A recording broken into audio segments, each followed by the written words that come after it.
So my name is Erin Hartmere, and this is my action research project on growth mindset and grit. So what I found in my teaching placements is that a lot of students struggle with self-confidence and the ability to see their mistakes as learning experiences, and they struggle with being able to take risks. So this self-confidence and stamina is lacking. So how can I, as an educator, develop a growth mindset within myself in my teaching and teach my students also to know that their abilities and intelligence aren't fixed, that they can improve?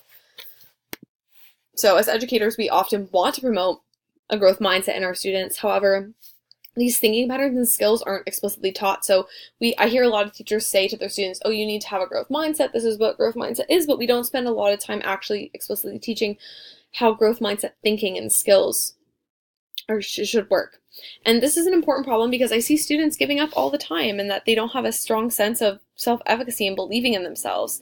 And we want them to know that they can improve and that they're not just good or bad at something, that there's always room for growth. And everyone, even the smartest students and the most talented athletes have room to grow and can always improve. So, research questions. How can I explicitly teach thinking patterns and embed daily activities that foster and promote growth mindset and self-confidence within myself and my students? What are specific strategies I can use in mathematics? All right, so I want to quickly review some key terms that will pop up throughout my presentation. So we have fixed mindset, a belief that one's intelligence, skills, talents, and abilities are fixed traits. So resistance to growth through learning and practice. Growth mindset, belief that intelligence, skills, talents, and abilities can be developed through persistence and effort. Those with a growth mindset often take feedback and learning on positively, and they work hard because they believe they can improve. Self-confidence, feeling assured in one's own abilities, judgments, and qualities. Angela Duckworth, so she is a researcher and psychologist who studies self-control and grit and has founded and developed Character Lab, a not-for-profit with the focus to research and foster the practice of self-development. Grit, defined by Angela Duckworth as passion and perseverance for long-term learning goals. Character Lab, a series of activities and strategies developed by researcher Angela Duckworth to foster and develop character traits in children, including grit. So within the Character Lab website, there are a bunch of activities under something called Playbook that help to develop skills for students. So I was thinking about maybe using one of those throughout my action research. Review of the literature. So for the sake of time, I'm not going to speak to every single article because I will not have enough time to make it through this whole presentation. So I'm going to quickly say what each article was about and then kind of say how these articles informed my study. So this article looked at math and how educators were subtly or directly informing student mindset based on their teaching. So whether they taught with one-dimensional approach, which is like there's one way to arrive at the right answer and this is how to get there, or multi-dimensional, there's so many ways you can use to get there and creative thinking is valued. Article 2 looked at a bunch of peer-reviewed studies that showed that explicitly teaching neuroplasticity, so the idea that your brain can grow and change, positively impacted growth mindset, brain activity, motivation, achievement, and what I loved was that it showed that this was true the most for at-risk students and across mathematics as well. This article here was by Carol Dweck, who is a leading researcher in growth mindset. Her name pops up all the time, especially in education spheres. And she performed a nationwide sample of students in Chile, and her colleagues, and they found that the biggest predictor of growth mindset was socioeconomic status and psychological factors, so self-confidence. But what was really interesting was that the students from lower socioeconomic statuses, although they were less likely to have a growth mindset, if they did, it really predicted their academic achievement, and they actually fared well because of that growth mindset. This article here looked at a bunch of research by Angela Duckworth and Carol Dweck and Johnson & Johnson, and they also found that growth mindset really predicted academic achievement and remaining positive, and that there was validity and relevance to teaching the thinking and skills required to have a growth mindset and grit. This article here very similarly looked at research by Carol Dweck and Angela Duckworth, and it looked at how their mindset can help them with academic achievements and overcoming challenges, and that educators need to shift away from teaching to get good grades. It needs to be about overcoming those challenges and valuing that creative thinking. This article was explicitly about the music classroom, which I really loved, and it talked about different ways and strategies to foster growth mindset in the classroom. And one of the things that really stood out to me was looking at the language you use. So instead of calling calling a student smart or talented, saying that they're hardworking and determined, so things that reflect that ability that you can change and get better at things. So this literature showed me that growth mindset and grit are demonstrated and can predict student achievement even in math, and that growth mindset can help predict academic achievement for even low-risk learners and low socioeconomic status students.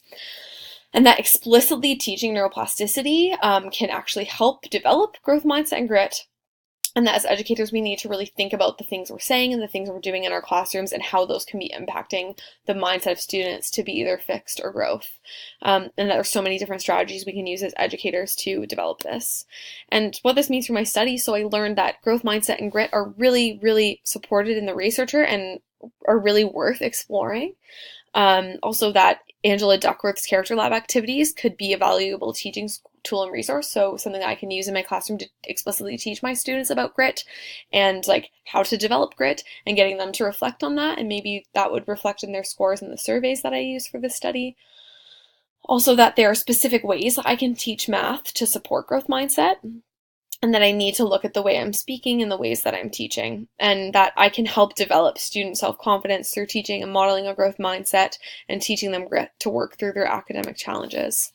There were some gaps in the literature, so I didn't find a lot of explicit strategies in the literature about fostering a growth mindset across subjects like science, social studies, or language arts. So I would predict that a lot of the studies, the strategies from the studies in math and music would still be relevant in the other subject areas. However, there is no data to support that, so it is not confirmed. So for my action research plan, I am going to use a triangulation of data. So I have surveys, and these surveys that I've chosen are Angela Duckworth's Grit Scale and Carol Dweck's Growth Mindset Survey. I'm going to get my students to reflect in journals, or so it can be a written reflection, a picture, a video, depending on the age of my learners.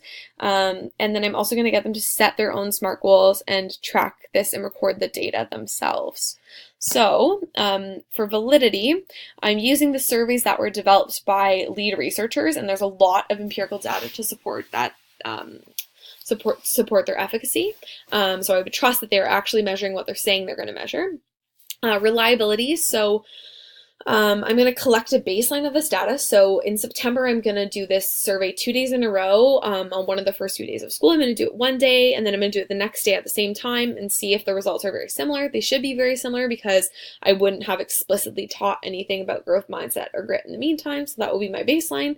And then at the end of the study, I'm going to do this in June as well. So I'm going to repeat the final surveys twice as well, just to see if they're very similar. If there's huge fluctuations in between the two, then maybe it's not super reliable and my students aren't completing them properly, or there's some other factor influencing the results.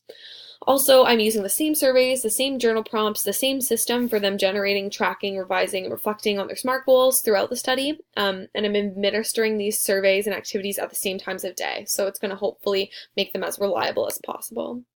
So my participants would be students in my primary junior classroom. For example, let's just say this was my previous placement school, so 20 students in my grade 4 class at Queen Victoria School, and other staff involved in the study will be staff directly in my room when these surveys or learning are taking place. So could be my associate teacher, principal, vice principal, the special education teacher, the English language learner specialist, or EAs. And this will allow me to really control like what's happening in my room and the data that I'm using, so it's just in my classroom. So for ethical considerations, I need to make sure that parents and admin in my school are fully aware of what's going on. If I need to get board approval, I'll do that in advance. They're going to get a note home at the beginning of the year saying why I'm doing the research, why it's important, and how this will look in the classroom, and asking for permission to collect data from their child. If they don't want to have me collect the data, they will still be working through all the activities, the same as other students, because there's so many other curriculum connections and learning skill connections. However, if they don't want me to have their data, then I will respect that and not collect it. Data will be stored in a locked file cabinet if it's paper data behind my desk, or if it's online, it's going to be password protected on Google Docs and Sheets.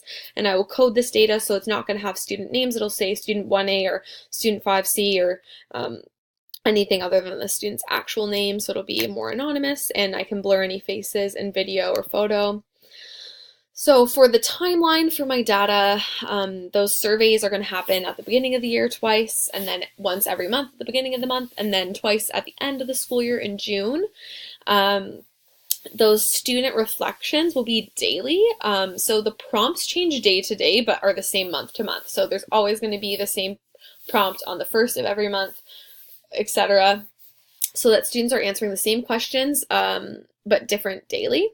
And then for SMART goals and tracking charts, they're going to set a new SMART goal at the beginning of the month, and there's going to be co-created success criteria so they know exactly what type of goal they're going to set. I will make sure I approve them and walk through with students so that their goal is something that's really relevant and measurable.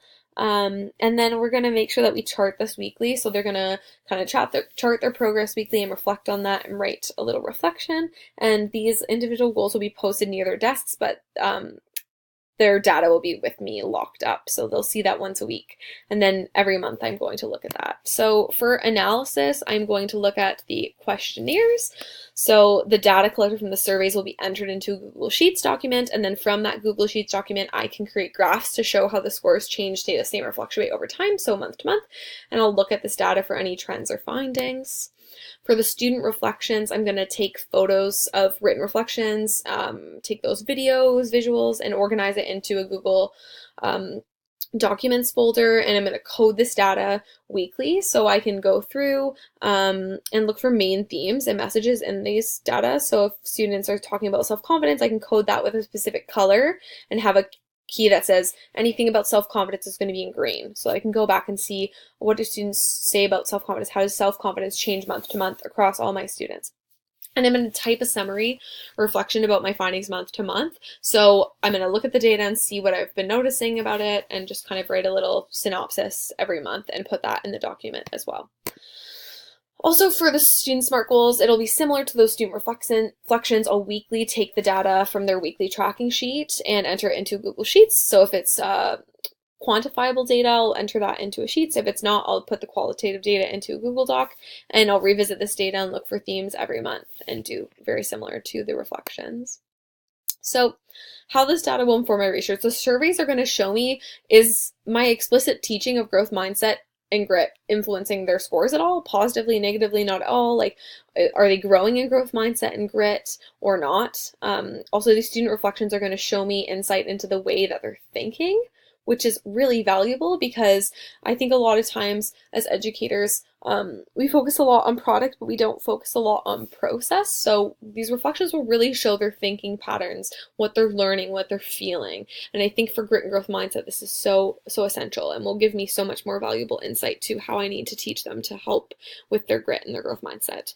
And these student SMART goals will allow them to be really engaged in setting and reaching a goal, and will probably really connect all of the things that they're learning about grit and growth mindset. It'll also give me data to show how they're growing and something that they're passionate about over time. And then those reflections from their SMART goals will also help me to be informed about their thinking. So to close, as educators, we really want to allow our students to have self-confidence and belief in their dreams and potential, and we want to foster this. So the research really shows that possessing these beliefs and ways of thinking can help protect our most vulnerable, at-risk, and low socioeconomic students. So they're predictors of academic achievement. So I have students from they might come from low-income housing, or they might have different challenges. I can really support their learning by helping them develop a growth mindset. And also, having a growth mindset as an educator will help me be a better teacher and will help me meet the needs of my students more. So I think this action research has so much value, and I could learn so much from conducting this in my classroom. And I actually have been talking about it a lot with my previous associate teacher. I go in and volunteer once a week, and she and I are both reading Angela Duckworth's book on grit. So thank you so much for listening. I'm going to go through some of my annotated bibliography slides. I'm going to link them here too as well. There's just a lot of information that in 15 minutes I wasn't able to go super in depth on about these articles. But here is my full annotated bibliography here.